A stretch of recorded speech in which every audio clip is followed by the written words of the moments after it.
yang hari ini saya berikan tema berkat Tuhan di balik ketaatan. Saudara, dimanapun Tuhan tempatkan kita, apapun jabatan kita, apakah sebagai seorang pemimpin, sebagai seorang karyawan, kita harus memiliki hati yang taat. Karena di balik ketaatan itu, di sana kita bisa melihat berkat Tuhan.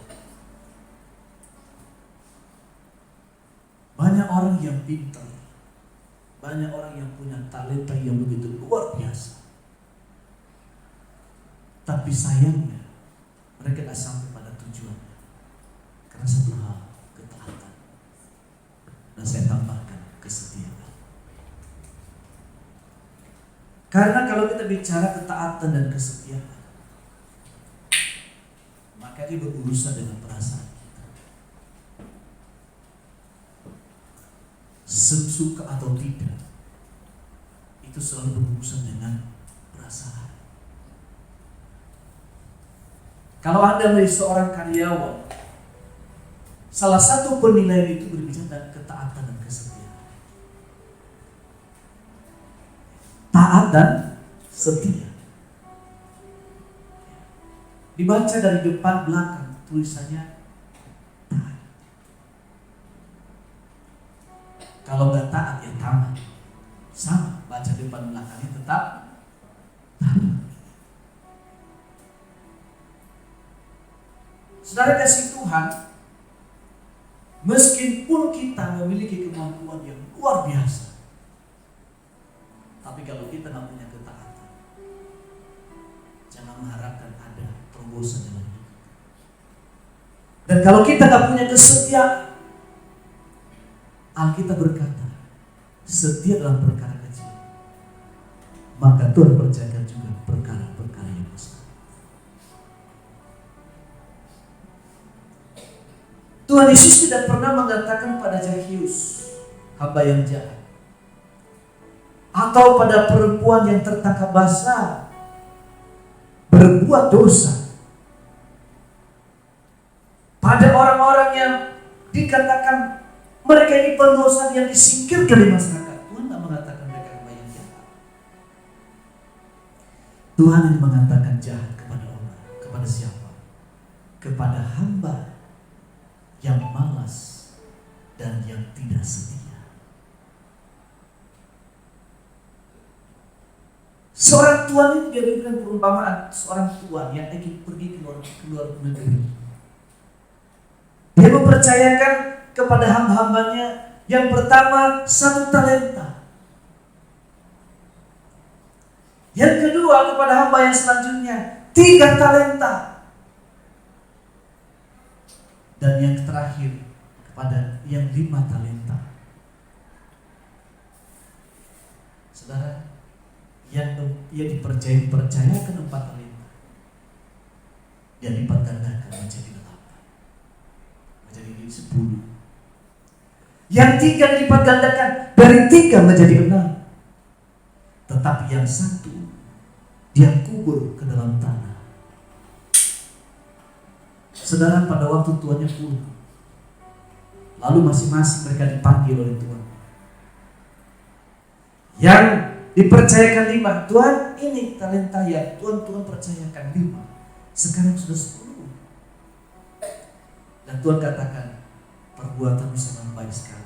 Oleh karena itu, ikutlah kebahagiaan daripada Tuhan. Yang kemudian yang 3 juga datang dan menghadap, mempertanggungjawabkan talenta yang dipercayakan itu. Tuhan, ini talenta yang Tuhan percayakan 3, sekarang sudah 6. Tuhan yang mengatakan, perbuatanmu itu sangat baik, ikutlah menikmati kebahagiaan Tuhan. Tetapi yang 1 mengatakan, Tuhan, yang Tuhan percayakan 1 talenta ini telah saya kubur ke tanah, telah saya jaga. Karena Saya nggak berani mempercayakan kepada orang lain karena saya tahu Tuhan itu begitu kejam. Tuhan yang mengatakan, hai kamu hamba yang malas dan jahat dan tidak setia. Orang ini yang pertama talenta dipercayakan kepadanya harus diberikan kepada yang 5 talenta. Dan dia harus memasukkan ke dalam penjara. Tuhan katakan begini, kepada yang tidak melipat gandakan talenta, apapun yang ada padanya itu diambil dan diberikan kepada orang yang 5 talenta. Maksudnya apa sih? Orang ini akan kehilangan kesempatan dalam hidup meskipun yang tidak punya kemampuan. Orang ini nanti saudara, dia kalau dia kerja di kantor, dia hanya mengatakan dia jelas nampak mereka penjilat semua. Ya kan? Sering dengar itu kan di kantor. Ya jelas Pak, cepat naik jabatannya karena dia penjilat Pak. Pintar cari muka Pak, saya kan ya biasa-biasa aja gitu. Saudara, kalau Anda berjalan bersama dengan Tuhan dan Anda memiliki hati yang taat dan setia, manusia boleh menutup karirmu, menutup langkahmu,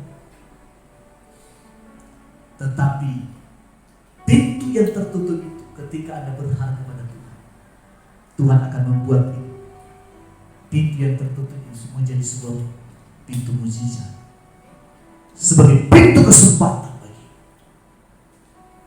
Peristiwa Daniel, saudara, kalau kita pelajari kehidupan Daniel, dia memang punya jabatan tinggi sebagai wakil raja, tetapi juga orang sekelilingnya berusaha bagaimana menjatuhkan dia. Suatu ketika orang berkata, orang ini tidak punya kelemahan selain daripada penyembahan kepada Tuhan. Marilah kita buat siasat dengan catatan supaya raja membuat sebuah keputusan, tidak seorang pun di bumi ini yang dikuasai oleh raja Nebukadnezar. Nebukadnezar atau Darius, agak lupa saya. Dan siapa yang menyembah kepada Allah lain selain menyembah patung yang dibuat oleh kaisar, maka dia akan dihukum dan dimasukkan ke dalam gua singa. Tapi ingat Daniel, pada waktu ancaman itu ada, dia tidak gentar. Justru dia datang ke hadapan Tuhan, menyembah Tuhan 3 kali sehari, menghadap ke Yerusalem. Dan pada waktu itu saudara, raja tidak bisa menarik keputusannya karena memang walaupun dia sayang kepada Daniel, Daniel ini Pak saudara, 4 raja, 4 generasi raja, dia tetap terpakai dan jabatannya tertinggi, dan terpaksa raja mengizinkan Daniel dibuang ke gua singa. Apa yang terjadi? Justru gua singa mendatangkan mukjizat. Singa yang dikenal binatang buas pemakan daging berubah menjadi pemakan rumput dan tidak selera makan daging manusia. Amin. Mungkin ada satu santri yang lempar buah singa. Siap melempar buah singa sekarang? Siap gak Pak Irwin? Udah keren begini. Ya kan? Bang sabar siap. Dia takut, secara daging takut. Disertai Tuhan gak? Disertai Tuhan. Tapi dia rasa takut? Punya, karena manusia itu daging. Tapi kita melihat Tuhan bekerja. Rancangan Tuhan bukan rancangan kita. Jalan Tuhan bukan jalan kita. Setingginya langit dari bumi, demikianlah jalan Tuhan dibanding kita. yang tidak terjangkau pikiran kita. Tuhan mengubah singa, binatang yang buas, menjadi binatang yang jinak. Mungkin Daniel memperlakukan seperti anjingnya. Aduh, ini anjing yang baru yang berkepala singa. Dahsyat, saudara. Orang yang disertai Tuhan ini, meskipun ada di gua singa gak selera makan daging karena pahit. Pahit. Kemudian pahit. Baunya juga tidak bau daging. Bau rumput, singa gak selera. Pak Ibu ini kebanyakan makan sayur dan gak selera saya. Ya. Gak selera.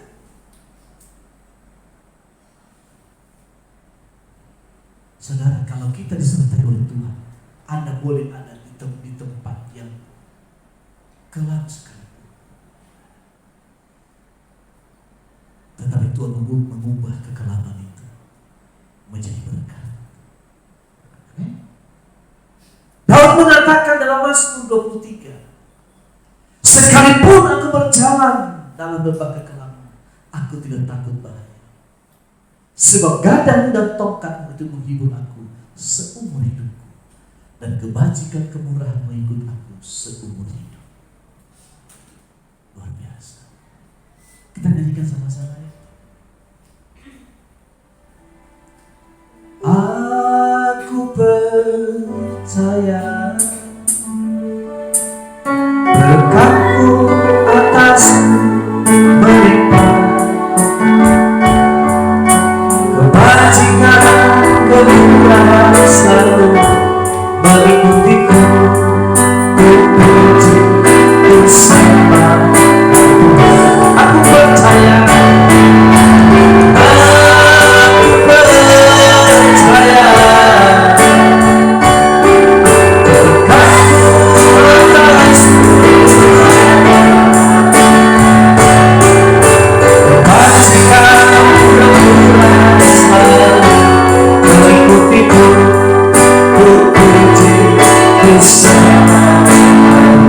sama-sama dari kamu.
Sekalipun aku berjalan dalam lembah kegelapan, aku tidak takut bahaya. Amin. Saudara kasih Tuhan, kenapa ketaatan itu penting? Salah satu yang membuat kehidupan kita susah, salah satu kehidupan manusia dari awal, kenapa hidup manusia susah payah hidup, adalah bicara dan ketaatan. Kita lihat dalam Kejadian pasal 3. Kejadian pasal 3. Inilah penyebab kenapa manusia itu susah.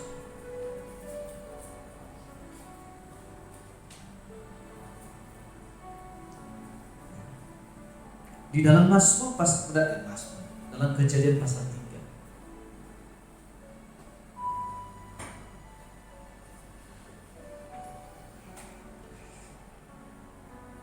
Saudara kasih Tuhan,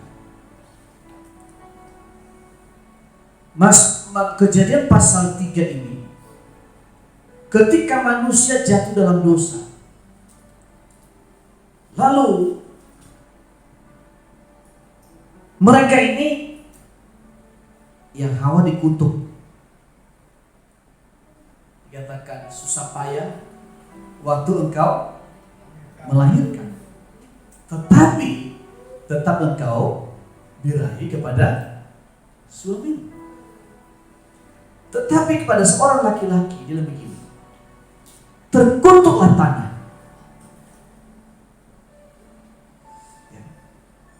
Dan semak duri dihasilkan.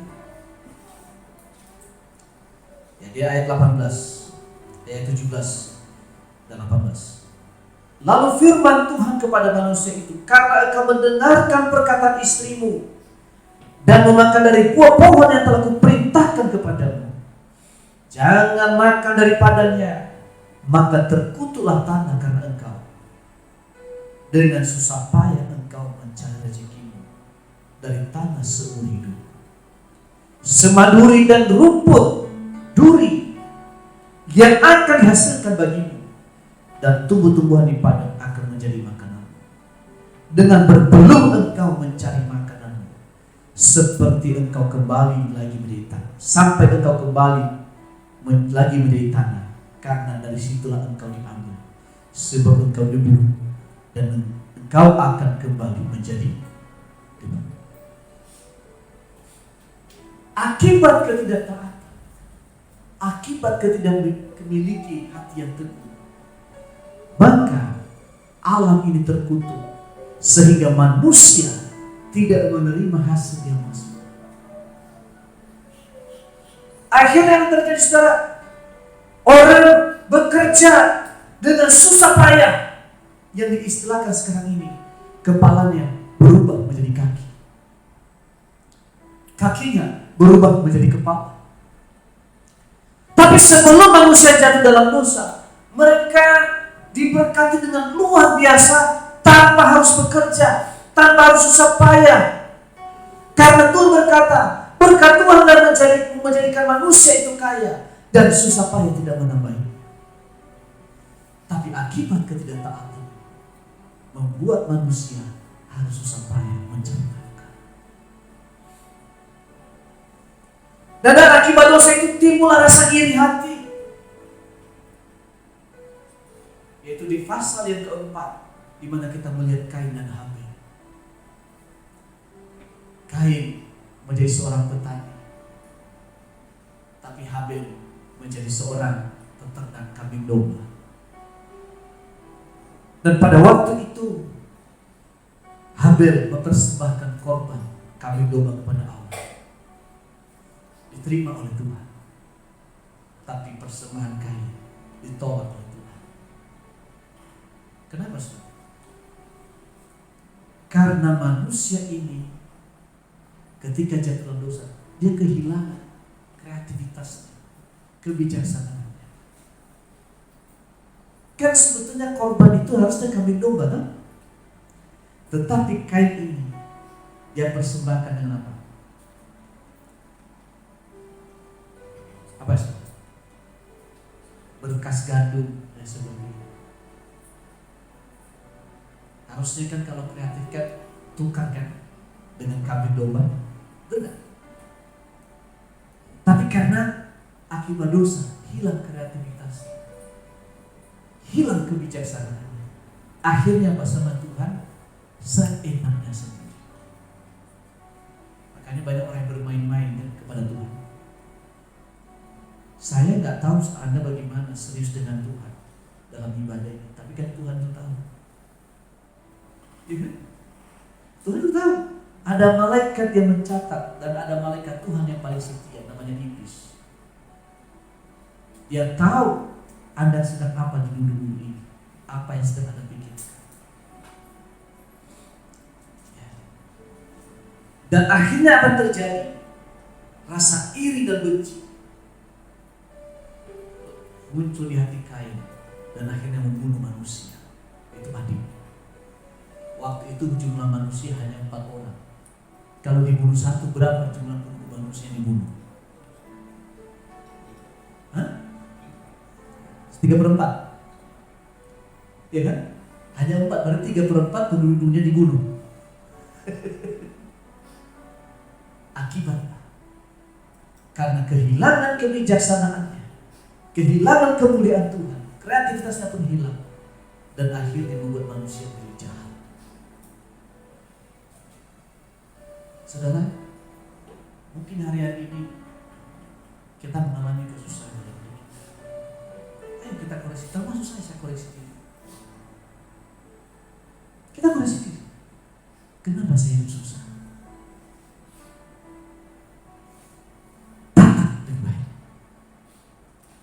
Karena dasar firman Tuhan, kesusahan dimulai dari ketidaktaatan, dari ketidaksetiaan.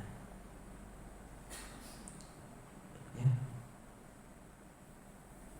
Saudara, makin berkembang sampai di fase yang ke-7, di mana manusia itu harus dimusnahkan oleh air bah. Oleh karena mereka sudah berubah, bertindak sesuka-suka hati. Dan apa yang terjadi, saudara? Ketika air bah terjadi, bumi yang dikutuk oleh Tuhan ini, Tuhan pulihkan kembali melalui daripada. Kita baca pasal 8. Pasal 8, Kejadian pasal 8. Ayat 22.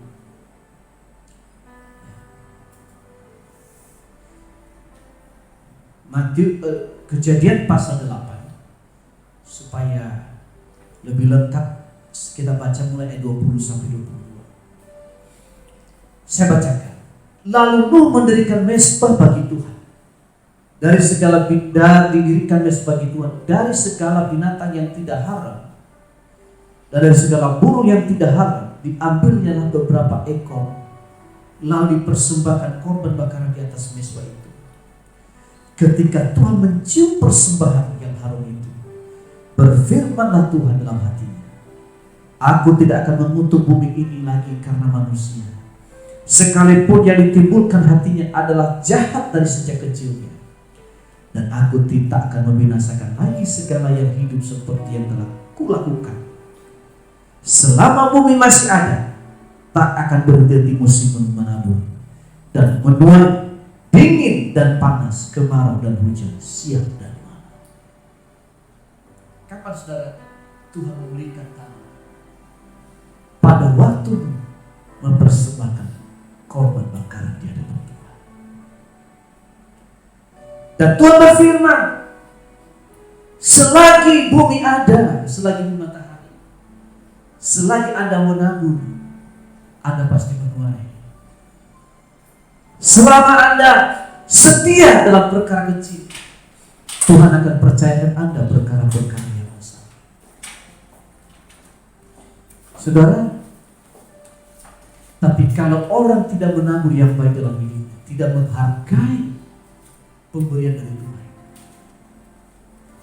jangan harap Anda menuai. Saya kasih contoh dulu. Ini udah sering saya kasih contoh. Tuhan Yesus pernah mengatakan kepada murid-muridnya dan kepada orang Farisi, jangan berikan mutiara kepada babi. Ya, oke. Kemudian Esau seharusnya hak kesulungan itu miliknya, betul tidak? Tetapi karena nafsunya, dan nafsu itu memang masuk akal karena dia sedang lapar luar biasa. Saudara, Esau ini tidak serius sebetulnya menjual kesulungannya. Sama seperti kita sama Tuhan. Bukan karena kita main-main sama Tuhan, bukan karena kita membenci Tuhan atau kita meninggalkan Tuhan. Kita ikut Tuhan seenaknya sendiri, bukan berarti kita tidak mencintai Tuhan. Paham maksud saya? Esau tidak serius menjual kesulungannya, bercanda kasihkan itu, ya udahlah buat kamu aja. Kan sering gitu kan? Tapi apa yang terjadi? Yakub kan gak bodoh juga. Bersumpah dulu dong. Oh, aku bersumpah, mulai hari ini saya bukan anak sulung, melainkan Yakub. Apa yang terjadi? Itu poin yang pertama. Poin yang kedua, pada waktu bapaknya mengatakan, pergilah cari. Ishak mengatakan, carilah buruan sekolah dan siapkan supaya saya memberkati kamu. Mereka mendengar dia ngomong pada Yakub. Makanya dalam rumah tangga ini penting, jangan ada anak papa dan anak mama. Nah, tadi pernah dengar, ayahmu sebentar lagi mau mati. Ambillah kambing domba itu, olah, ambil, nanti ibu akan mengolah dengan baik. Yakub mengatakan, tapi nanti kalau papa tahu dia berhasil dilecehkan, dihina, bahaya. Gak apa, nanti aku yang bertanggung jawab. Waktu dia mengelola, udah selesai, baunya mantap, masakan ibu-ibu, keren. Diambil jubahnya Esau. Waktu diambil jubah Esau, digunakan. Ishak kan sudah gak bisa melihat. Dia bilang begini, kalau bau badan, bau padam, bau Esau. Tapi kalau dari suaranya Yakub. Tapi karena makan juga harum luar biasa. Udah, kamu sini. Gini. Lepas mereka. Lalu Ishak makan. Setelah Yakub keluar dari tenda, barulah Esau datang.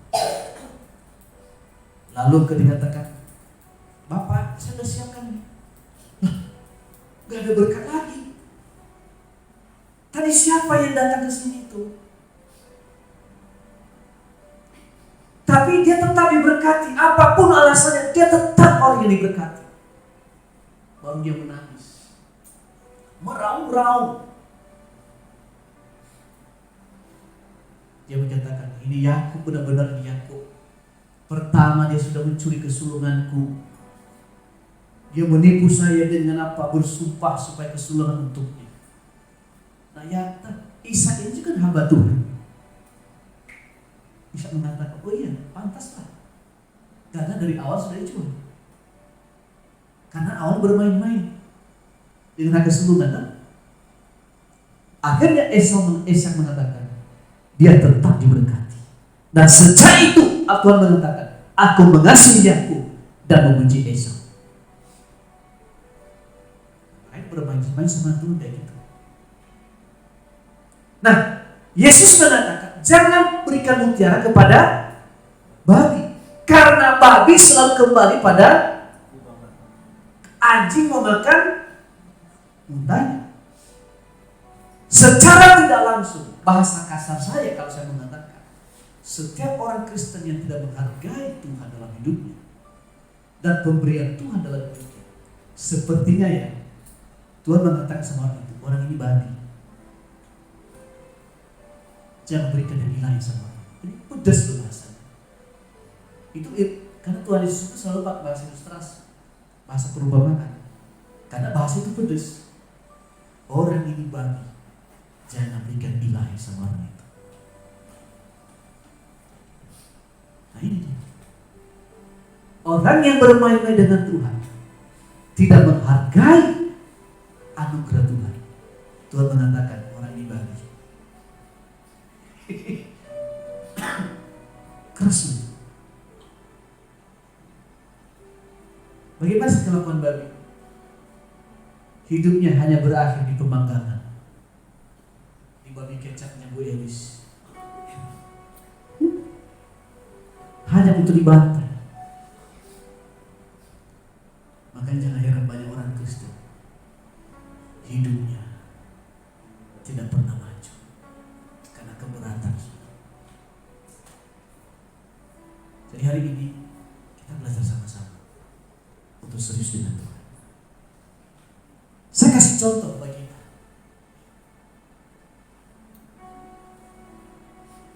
Akibat ketidaktaatan. Orang Israel ketika keluar dari tanah Mesir, dari berapa juta orang, tidak satu pun yang masuk ke tanah Kanaan selain Yosua dan Kaleb. Kenapa, saudara? Karena pemberontakan, karena ketidaktaatan. Tuhan Israel.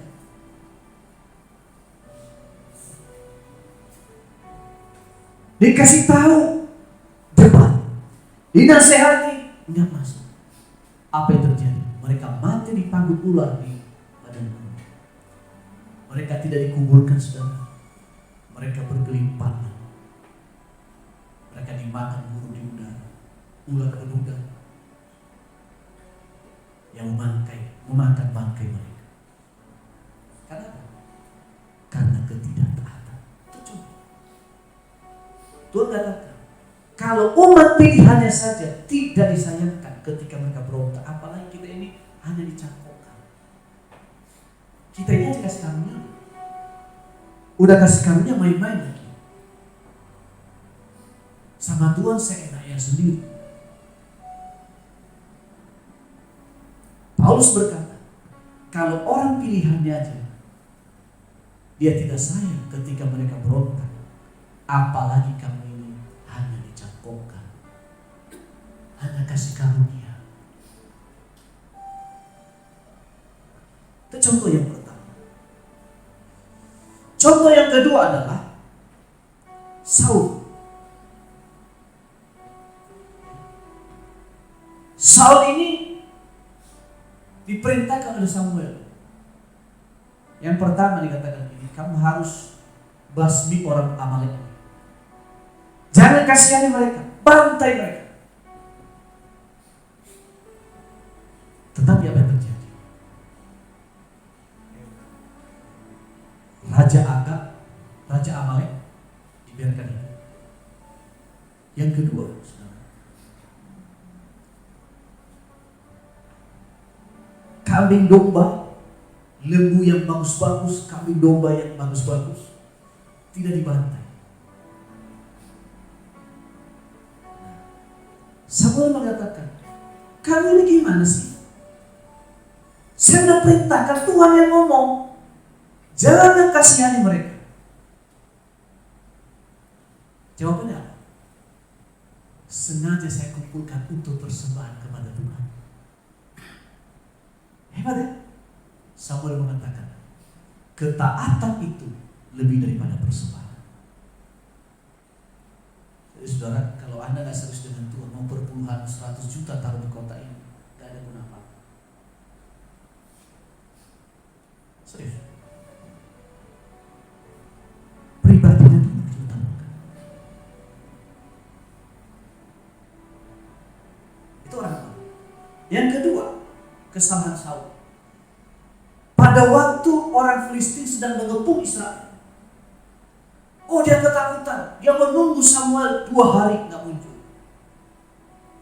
Kan Nabi Samuel kan seorang nabi, kan dia tahu kan apa yang akan terjadi, betul gak? Karena dalam diri ada suara Tuhan.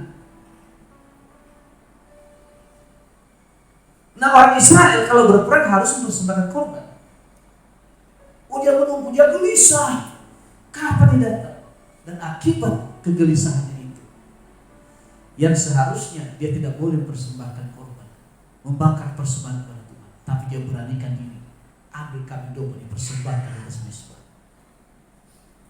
Baru dia persembahkan di atas mezbah,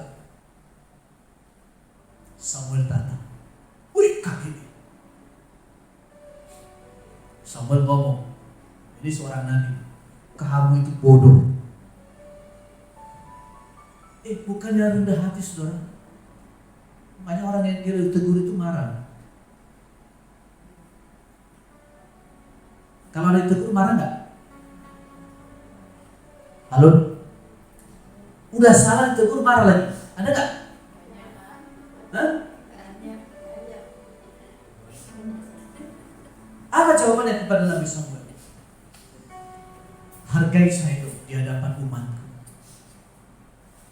Samuel, kalau seorang nabi itu nggak takut pada siapapun, mau mati pun dia nggak peduli. Samuel pergi, tiba-tiba dia tarik jubah Samuel, sobek. Samuel mengatakan, kerajaan telah koyak daripada. Kenapa Tuhan perintahkan harus basmi orang Amalek, tapi disisakan oleh Saul? Apa yang terjadi? Yang membunuh Saul pada akhir hidupnya adalah orang Amalek juga. Baca Samuel pasal 1, 2 Samuel pasal 1. Orang Amalek juga yang membunuh dia. Jadi kalau Tuhan berfirman, bukan tanpa tujuan, ada tujuan.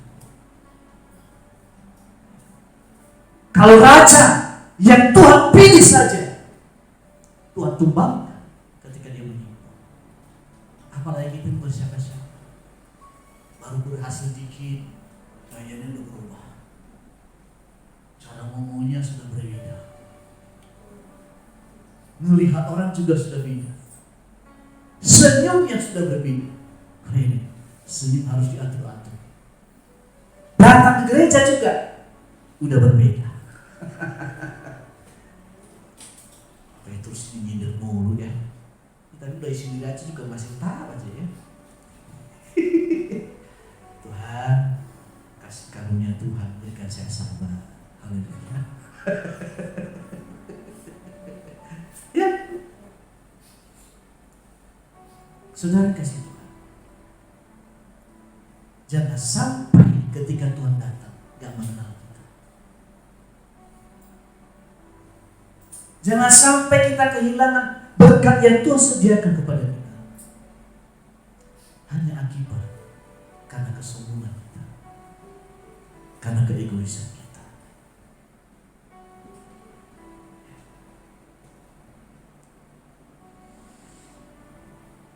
Saudara yang dikasihi Tuhan, ini penting untuk kita hayati. Pada waktu kita beribadah kepada Tuhan, kita menghargai hasil sabat Tuhan. Kita baca dulu dalam Yeskiel 20 ayat 20. Baca sama-sama ya. Baca di layar. Yeskiel 20 ayat yang ke-20. Biar kita baca ya. Semua baca. 2, 3, iya. Kuduskanlah hari-hari Sabat. Maaf sekali lagi. 2, 3 ya. Kuduskan hari-hari Sabatku, sehingga itu menjadi peringatan di antara aku dan kamu, supaya orang mengetahui bahwa akulah Tuhan Allah. Sekali lagi kita baca. 2, 3 ya. Kuduskanlah hari-hari Sabatku, sehingga itu menjadi peringatan di antara aku dan kamu, supaya orang mengetahui bahwa akulah Tuhan Allah. Saudara, Israel kenapa dibuang ke Babel selama 70 tahun? Mereka lama 70 tahun di Babel. Karena apa?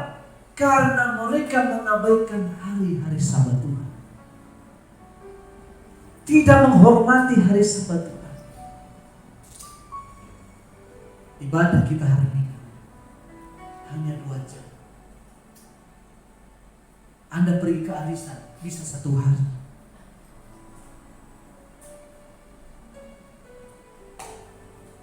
Apalagi kalau Anda ditraktir makan, janji jam 10 Anda sudah tiba setengah 10. Coba bagaimana kita beribadah kepada Tuhan? Cuma 2 jam. Itu pun kadang-kadang, puji Tuhan aja, cuma kita tidak ada. Ada yang masih main handphone. Betul gak? Ada yang masih gelisah. Kapan selesai?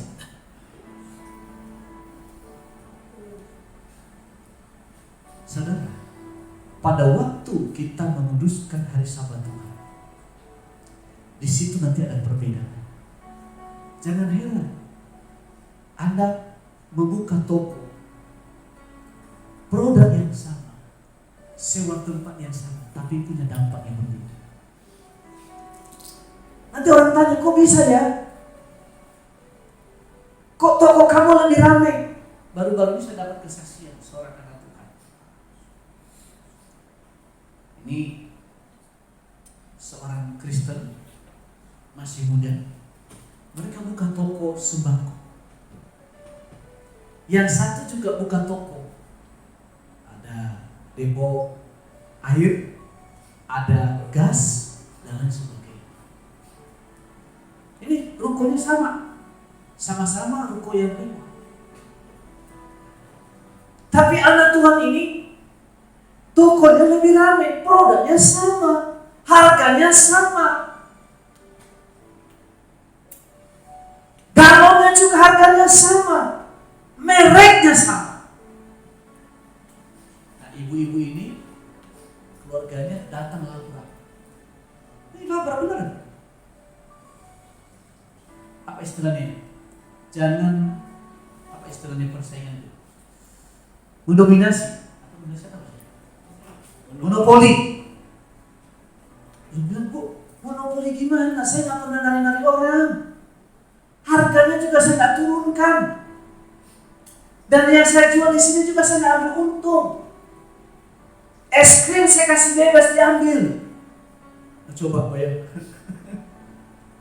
Yang laku di sini itu nggak seberapa. Saya punya cara sendiri menjual. Dia pakai marketplace online. Karyawannya inklusif setiap hari. Dilabrak sama ibu-ibu. Ibu-ibu yang katanya ketua daripada perkumpulan rohani. Kenapa? Itulah bedanya. Orang yang beribadah kepada Allah yang benar, kepada Allah yang lain. Tokonya sama. Aqua rasanya sama kan? Apakah Bang Sabar pernah beli aqua rasanya seperti anggur, besoknya seperti apel malam, besoknya seperti rasa bir? Apalagi? Tetap sama. Apakah beli es krim, hari ini rasanya stroberi, misalnya Magnum misalnya, wih rasanya kayak stroberi, wih Beb, kok tiba-tiba berubah di lidah jadi apel malam, berubah lagi menjadi pisang Ambon? Kan sama, iya kan? Sama kan? Dan apa yang terjadi? Toko yang labrak ini sekarang jarang dibuka. Jarang. Ya. Karena ya anak Tuhan ini dia membantu toko sebelah. Kalau ada yang beli aqua, nggak ada yang ngantarin, nggak ada suaminya, diantarin gratis diantarin. Makanya jangan merasa kalau menolong orang itu hitung-hitungan. Keuntungan ibu ini juga satu galon cuma 1.000. Bapak ini kan dia punya motor, nggak perlu saya antarin, taruh di motornya, ya, diantarin. Ini Bu, galonnya, duitnya ini. Kan ngambil untung kan? Kalau saya tahu, tetangga yang sebelah juga dia tolong. Dia tahu harga barangnya. Bu, harganya segini itu. Bu, tadi saya udah jual barang Ibu. Ini yang dibeli, ini duitnya.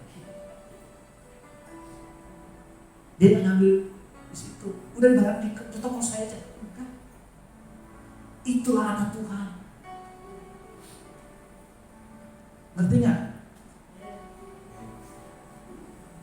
Kalau kita beribadah dengan sungguh-sungguh, orang akan bertanya, kok tokomu lebih banyak ya? Kanan kiri senang, hanya ujung sana benci sama dia. Tapi lebih banyak yang senang. Kenapa? Karena mereka ditolong. Dan bukan hanya itu, saudara. Di perkampungan itu, di mana dia datang, dia juga belajar memberi. Dia kumpulin anak-anak muda. Walaupun dia menderita di sana, tapi Tapi seperti mayoritas, kenapa? Karena dibela. Ya. Jadi ini harus dipahami. Orang yang beribadah, yang percaya berkat Tuhan menjadikan kaya, supaya tidak menamai. Harga boleh sama, rasa boleh sama, tapi dampak bisa berbeda. Ya. Kemarin saya dihubungi beberapa para teman-teman PDK. Tapi terus tolong kami dong. Apa yang saya tolong? Ini loh. Coba dulu bantu kami bikin ini. Saya bilang, ya Pak bikin itu jauh lebih bagus daripada yang saya bikin, Pak.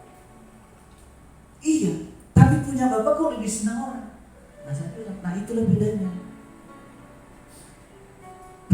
Itu bedanya. Bapak kok cuma sebentar aja, penggemarnya jauh lebih berkembang. Kami ini bertahun-tahun loh Pak, puluhan tahun hanya begini-begini aja. Kita menyembah Tuhan yang sama, tapi gairahnya yang berbeda. Itu lagi ya, itu beda, berkembang lagi ya. Kita menyembah Tuhan yang sama, tapi respon kita yang seringkali berbeda. Di gereja juga ada begitu. Satu diberkati, satu ya gitu-gitu aja. Responnya berbeda. Makanya kalau nyanyi itu harus semangat. Itu bilang.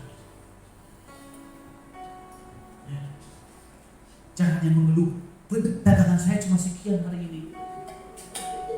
Ya kan? Orang yang gampang mengeluh biasanya tulangnya rapuh. Coba pelajari, ada secara teorinya orang yang gampang mengeluh tulang-tulangnya itu rapuh, makanya gampang apa ya, dalam bahasa medis osteoporosis ya, osteoporosis. Maklum saya bukan dokter, jadi lidah saya agak susah menyebutkan. Orang yang gampang mengeluh, aduh, kita ini terlalu bodoh kita kalau kita nggak tahu bahwa kita ada momen apa. Jadi kita menyembah Allah sumber berkah. Gairahnya yang berbeda, ya kan? Teman-teman saya itu sampai di daerah telepon saya, Pak tolong kami dong. Apa yang saya tolongin? Iya, bantu kami. Saya bilang sama, Bapak lebih bagus daripada saya, lebih keren, lebih kreatif. Iya, tapi tidak ada yang menggemari. Saya bilang, kita menyembah Tuhan yang sama, hanya bedanya respon yang berbeda. Makanya hasilnya juga berbeda.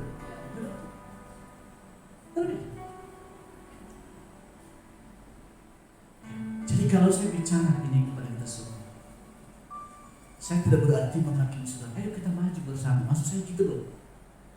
Ada di kemah Daud ini, Anda harus diberkati. Nasib Anda harus berubah. Saya nggak izinkan ada miskin di gereja ini. Kita ikut Tuhan itu berkatnya dua. Pertama, berkat rohani, jasmani. Dalam jasmani itu ada materi. Kecuali doa Anda ingin miskin. Coba angkat tangan, saya ingin miskin sini, biar saya doakan hari ini. Makanya saya sampaikan ini. Tapi ini berkunci supaya diberkati.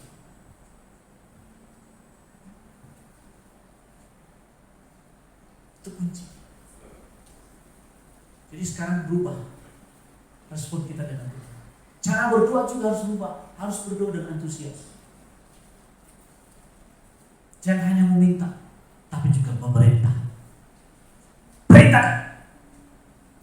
Kalau hari ini belum ada order, saya perintahkan order muncul. Berapa order? 50? Ayo targetkan setiap hari, Bang sahabat. Mau berapa order?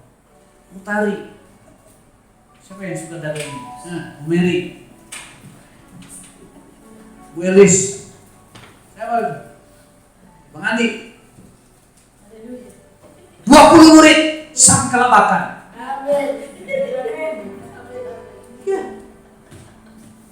Bang sabar, 100 sehari order. Sampai pusing aturnya. Ya, Pak Erwin, mau berapa?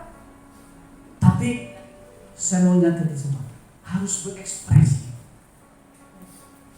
Minggu ini saya memang kurang doa, karena apa? Saya lagi sakit. Saya sakit. Jadi sesak untuk nyanyi aja susah. Agak kurang minggu ini. Tapi kalau saya berdoa, saya nggak pernah Tuhan tolong saya.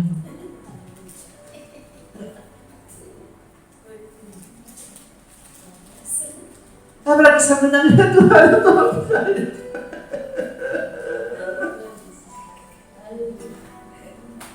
Nggak perlu begitu.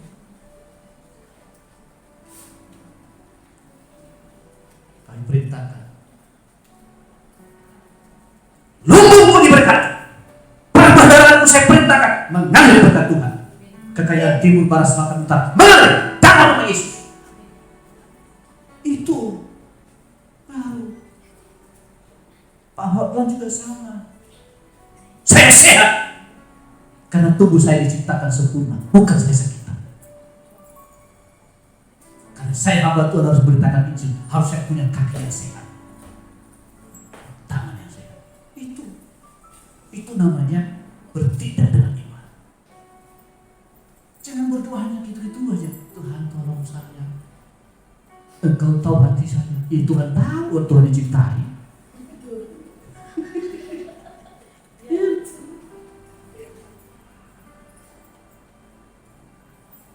Waktu kita beribadah, ada satu perubahan yang terobosan. Dan melalui terobosan itulah orang bertanya, bagaimana mungkin? Istilah kesempatannya, sembah Tuhan Allah. Kita nggak menjual iman karena ekonomi.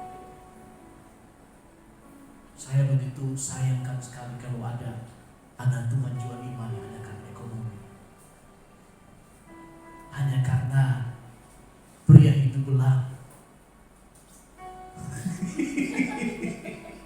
Ya kan? Apalagi ya.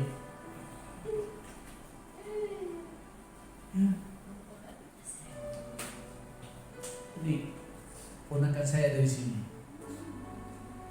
Saya ingatkan, tadi saya ingatkan, sukses dulu. Gak usah cari perempuan dulu. Perempuan akan cari kamu kalau kamu sukses. Betul gak? Iya. Karena hidup itu gak cukup dengan cinta, bos. Siapa yang mau hidup dengan cinta aja? Udah gak perlu makan, yang penting cinta. Saya bilang kepalamu.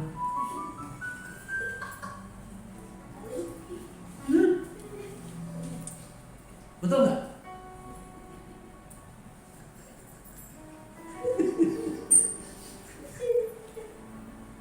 Cinta juga bisa runtuh karena ekonomi kan?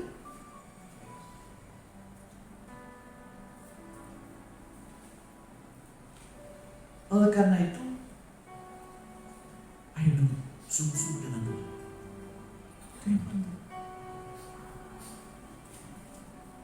Biar laki-laki itu jelek sejelek apapun, kalau dia punya potensi, dia diberkati. Yang cantik juga nempel kok. Betul gak? Karena tinggal setrika wajahnya dioplas, selesai.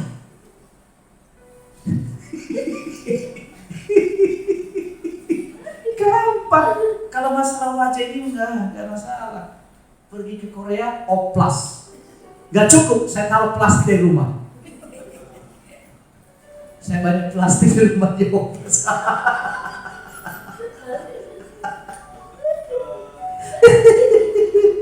Iya, gitu loh. Yang orang kejar itu bukan masalah, tapi orang ini masa depan saya aman. Calon mertua juga mengatakan, ya sudah, jangan lama-lama, besok dikawinkan. Karena saya percaya masa depan anak saya aman dengannya. Itu. Karena kalau pria yang sukses itu, yang bisa diandalkan gayanya juga jalan lebih. Kenapa? Dompetnya tebal, isinya koran.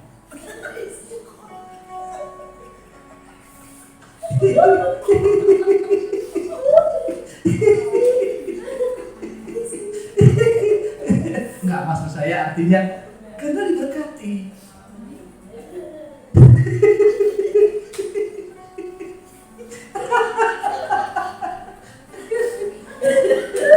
Ya, jangan ngantuk saudara, jangan ngantuk gitu loh. Ya. Karena dihimbaukan. Jadi saudara kasih, percaya. Biarpun calon mertua nggak setuju, kalau dilihat punya berwibawa, waduh, oleh-olehnya keren, ramah. Ya udahlah, lu cari pria mana lagi? Cukup ini biar mukanya hancur. Nanti kita bereskan. Kita pergi ke salonnya Bu Tuni. Didempul sama Bu Tuni, beres. Udah. Bu Tuni jual dempul, selesai.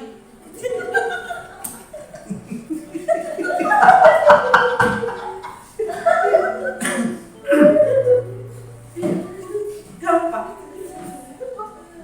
Kalau hal-hal jasmani itu gampang berubah. Tapi yang paling sulit diubah itu ini, sama ini, mindset dan hati. Kalau dia punya pikiran yang sehat, pikiran yang cemerlang, cerdas, hati yang tulus, nasibnya itu berubah. Percaya nggak? Saya terlalu percaya karena saya saksi hidup di jalan itu. 26 tahun saya melayani Tuhan. Dari nol, tidak punya apa-apa. Makan aja susah. Karena lo bersaksi waktu yang lalu, saya pergi kantor sekretariat gereja itu doa. Doa ini kita. Semua pada makan mie ayam, saya sendiri pura-pura bakal baca majalah. Kenapa? Supaya saya jangan bingung mereka lagi makan. Baca majalah. Tinggal punya uang. Zaman itu mie ayam kalau saya cuma 5.000. Zaman itu. Nah ternyata office boy-nya perhatiin saya. Kasihan juga sini yang satu ini. Udah bajunya nggak disetrika, nggak punya setrikaan, setrikanya di bawah bantal. Iya, 26 tahun yang lalu. Kasihan juga nih orang datang ke sini bajunya kusut-kusut, nggak punya duit lagi. Tapi saya kan punya kemampuan dari kita. Iya. Tiap hari di rumah doa sampai dimarahin sama abang angkat saya. Tiap hari ke gereja. Emang kamu dikasih di gereja? Loh iya dimarahin dulu saya. Namanya numpang. Sampai kakak ipar saya itu ngomong sama mama angkat saya. Aduh gak sanggup deh. Coba dipindahkan. Akhirnya pindah ke rumah kakak saya. Satu lagi kakak angkat saya dengan kakak kandung. Dengan catatan saya bayar 100.000 per bulan. Itu sama aja kos lah zaman itu. Nah office boy ngeliat saya, kasihan juga nih si cungkring. Iya kan? Iya kan bener. Ya, oh iya bang. Ya. Ya kan mungkin apa dia kesungkan kan? Bang, tolong satu untuk teman saya ini. Saya bilang, haleluya, lumayan, udah lemas juga, udah lapar juga.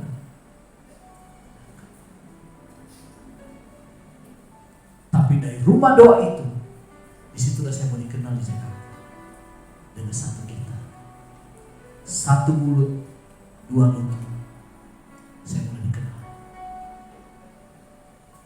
Dan lama kemudian saya bekerja. Dalam waktu 1 tahun saya bekerja, saya bisa lompat 3 tingkat. Kalau Tuhan menyertai, Tuhan pasti berubah. Rasanya doa. Jadi saya tak percaya berdoa nasibnya tak berubah. Saya tak percaya orang Kristen yang sedang berdoa nasibnya tidak berubah. Kalau nasibnya tidak berubah, berarti kamu tidak berdoa. Kamu hanya mengikuti kegiatan doa.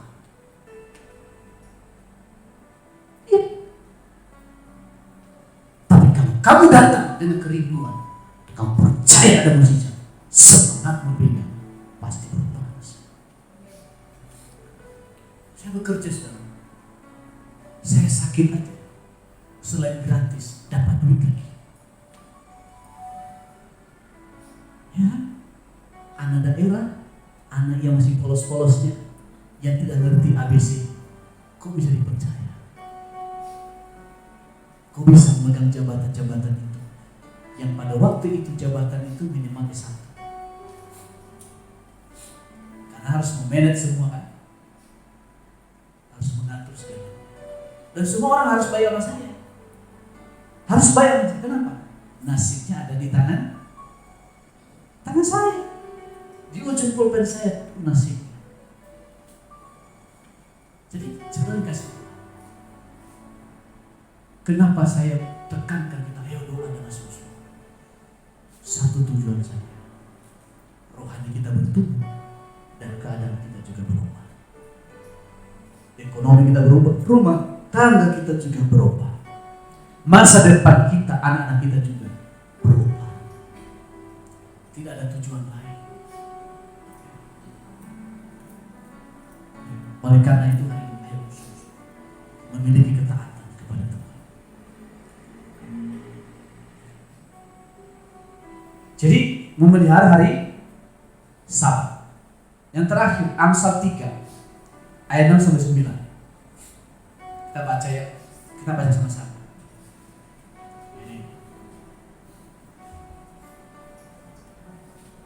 2, 3, ya. Akuilah dia dalam segala lakunya, maka ia akan meluruskan jalan. Janganlah engkau menganggap dirimu sendiri bijak, takutlah akan Tuhan dan jauhilah kejahatan. Itulah yang akan menyembuhkan tubuhmu dan menyegarkan tulang-tulangmu. Muliakanlah Tuhan dengan hartamu dan segala hasil pertama dari segala penghasilan. Yaitu bicara hak persembahan suruh. Coba ayat 6 tadi. Ayat 6. Tampil dulu. Akulah Tuhan segala lakumu. Artinya apa? Mencari dahulu kerajaan Allah dan kebenarannya, maka semuanya akan ditambahkan kepadamu. Matius 4:34. Itu senang 34. Jadi kita ini harus berdoa dan bekerja. Jangan bangunnya siang hari,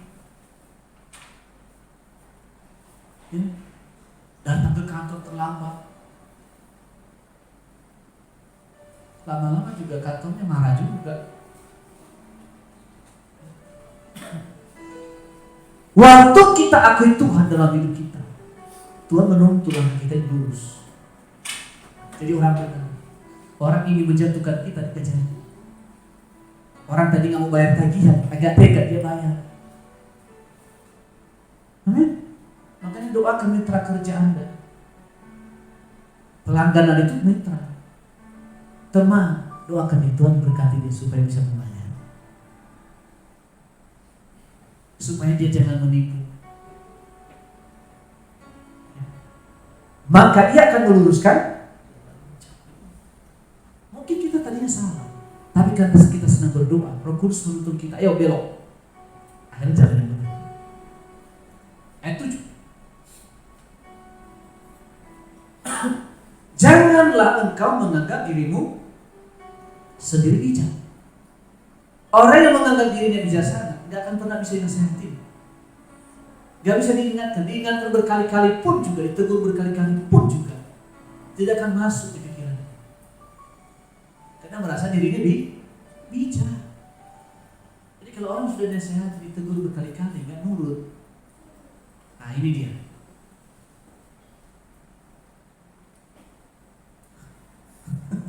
Ya kan? Takutlah akan Tuhan dan jauhilah kejahatan.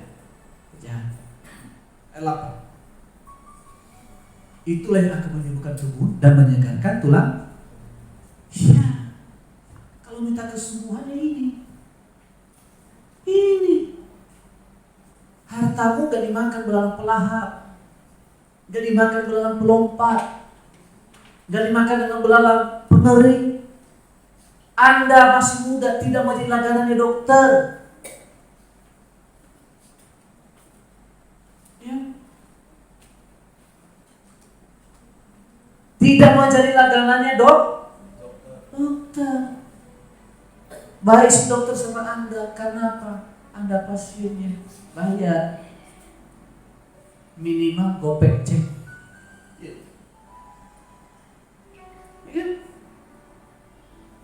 Udah cabut gigi kanan, udah kurang gigi lagi harus cabut. Cabut gigi minimal 500.000, 2 gigi jadi 1 juta. Lalu udah cabut kanan kiri, cabut di depan. Berubah lagunya jadi nenek kakak tua. Jadi burung kakak tua. Iya bisa. Selesai di gigi, pindah di kepala. Harus diagnosa ke dokter. Oh, kepalamu digigit nyamuk. Ini namanya belalang pelak. Sudah selesai begitu, gelisah melihat pasangan. Karena terlalu ganteng pasangan, dia takut kehilangan. Waduh, yang kerja. Jangan-jangan ada yang main mata sebelah. Padahal memang orang itu matanya sedang sakit, jadi makanya begini-begini.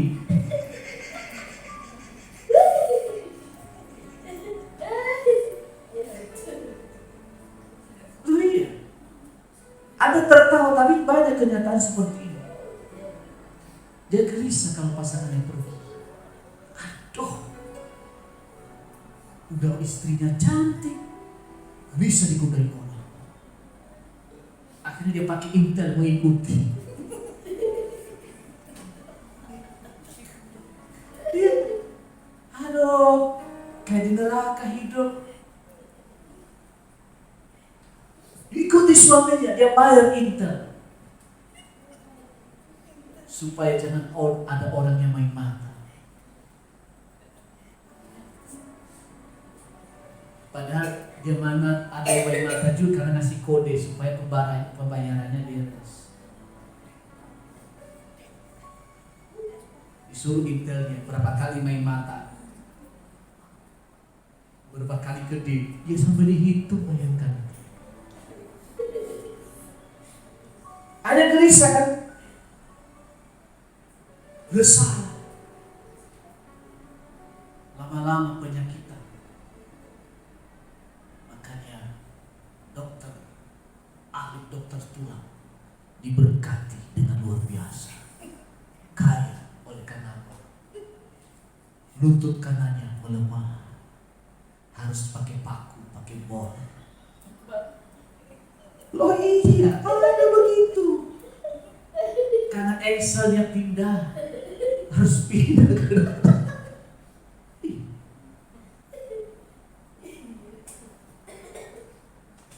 Tapi kalau hati Anda penuh sukacita, tubuh sehat, Anda tak akan pernah tertimpa dengan penyakit. Karena hati yang gembira adalah obat. Seperti obat hati yang tenang, tapi semangat yang patah keringkan tulang. Hati yang gembira, Tuhan senang. Jadi kalau Anda bersama dengan Tuhan, mau gimana pun orang godai, ya taruhlah misalnya ini, Butuh ini kan cantik banget. Pak Irin gak usah khawatir.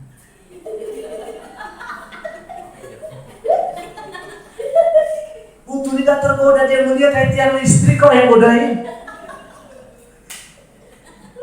Iya kan? Udah.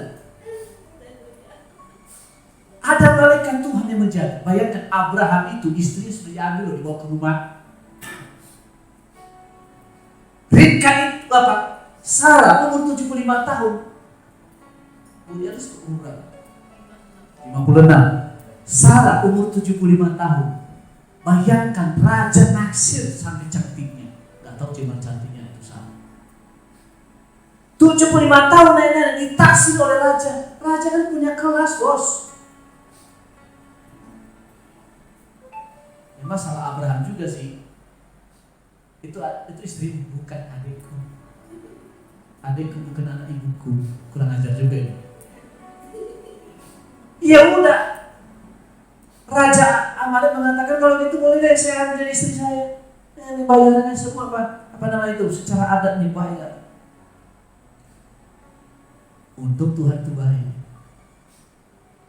Pada malam hari awas itu istri Abraham itu orang benar. Kepada istrinya. Kalau enggak bahaya. Tuhan yang menjagai. Jadi secantik apapun istrimu gak usah khawatir. Kalau ada orang naksir itu haknya. Kalau nggak mau ada yang naksir ya jangan cari istri yang cantik. Cari yang begitu aja.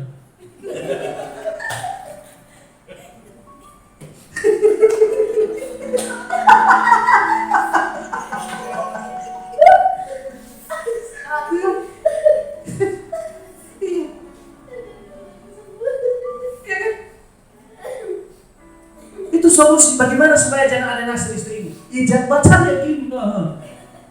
Pak Erwin.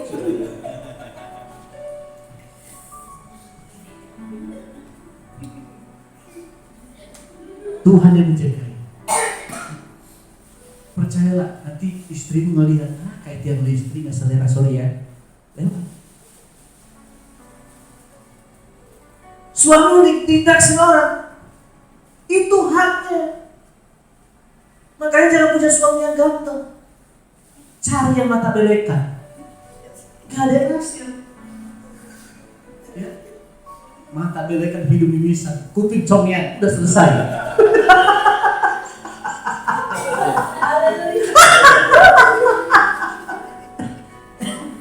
Pasti dia suka. Tapi kalau kamu jadi istri yang baik, biarpun banyak wanita-wanita yang miskin menghadap ke dia, dikatakan lebih cantik yang di rumah. Iya. Lebih cantik yang di rumah. Yang penting apa? Harus dekat dengan Tuhan. Dan yang terakhir, ayat 9. Muliakanlah Tuhan dengan harta, dengan hasil pertama segala penghasilan. Jadi ini, jangan berubah sikap hanya karena materi. Banyak orang berubah sikap hanya karena uang. Dia lupa dengan teman. Begitu dihubungi merasa terganggu. Aduh pasti pinjam uang ini. Iya. Omongannya bisa berubah. Kecenderungan menghakimi orang. Makanya dong berjuang keras. Jangan. Tapi kalau untuk memuliakan Tuhan, kamu makin rendah hati. Makin diberkati, makin rendah hati. Padi itu isinya padan. Ya Tuhan. Jangan berubah sikap. Lalang memang buahnya keren, tegak berdiri, tapi tidak bisa dinikmati. Kita diberkati untuk berkati. Sepanjang hidup saya nggak pernah merasa repot. Seringkali saya bertentangan dengan Bu Lesti, dengan anak-anak saya. Mesti bertentangan dalam hal itu. Tapi selalu mengatakan, saya nggak pernah kapok lagi. Mau dibilang saya bodoh kek, mau dibilang gampang dimanfaatkan, nggak ada urusan saya. Itu urusannya. Dan saya melakukan yang terbaik untuk Tuhan, bukan untuk manusia. Dan Tuhan tidak akan biarkan saya miskin hanya karena hal-hal materi yang sifatnya sementara. Amin.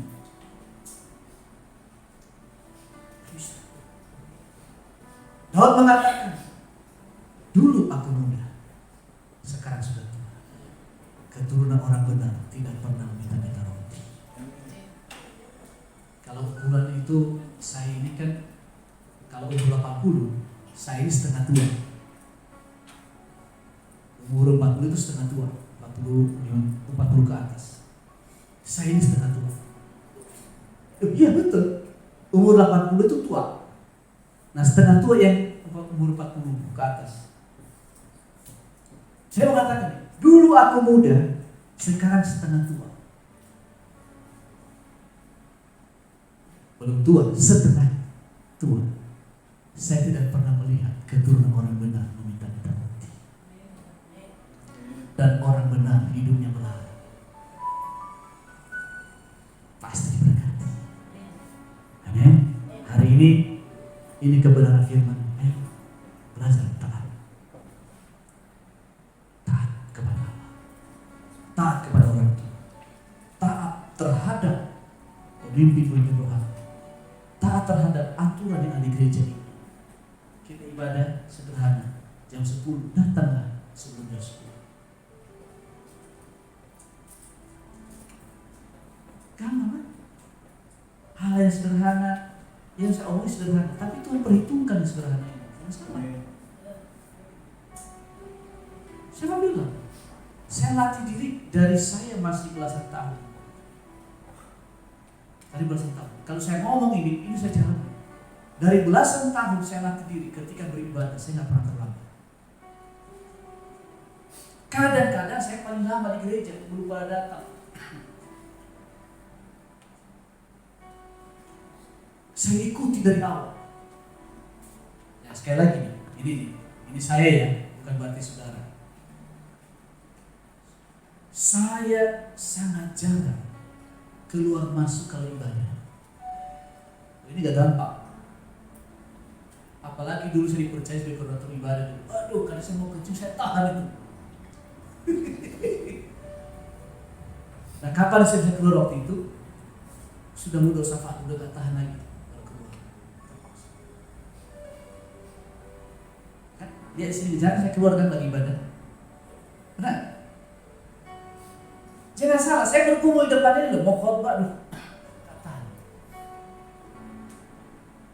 Kadang saya berjuang. Kenapa saudara? Itulah konsisten saya. Saya tidak menyindir tadi karena Mary keluar dari kapal. Artinya saya ajarkan ini supaya kita punya persiapan. Ya, punya persiapan. Karena kita ibadah hanya 2 jam. Itu latihan. Yang saya ajarkan ini memang disiplin secara apa, tapi itu semuanya. Kalau dulu saya mengajar di militer, satu salah, semua salah. Saya pernah mengajar di sana. Kadang-kadang di jalan saya udah lupa sama mereka, tapi nggak lupa sama saya. Tiba-tiba aja, oh, siapa ya? Saya murid apa? Kapan? Tahun ini. Karena memang diwajibkan kita. Satu salah, semua kena hukum. Itu dalam dunia yang sama. Jadi kenapa? Karena mereka itu satu barisan, satu umat. Nah, gereja juga hampir mirip seperti itu. Tapi tentu beda pendidikannya. Kadang-kadang ada yang suruh berdiri sampai selesai materi dan harus mengerjakan tugas setelah itu dalam waktu berapa menit. Kalau enggak kena yang kedua kali. Jadi ayo bersama-sama supaya kita ini memuliakan Tuhan dengan harta kita dan dengan hasil pertama dari segala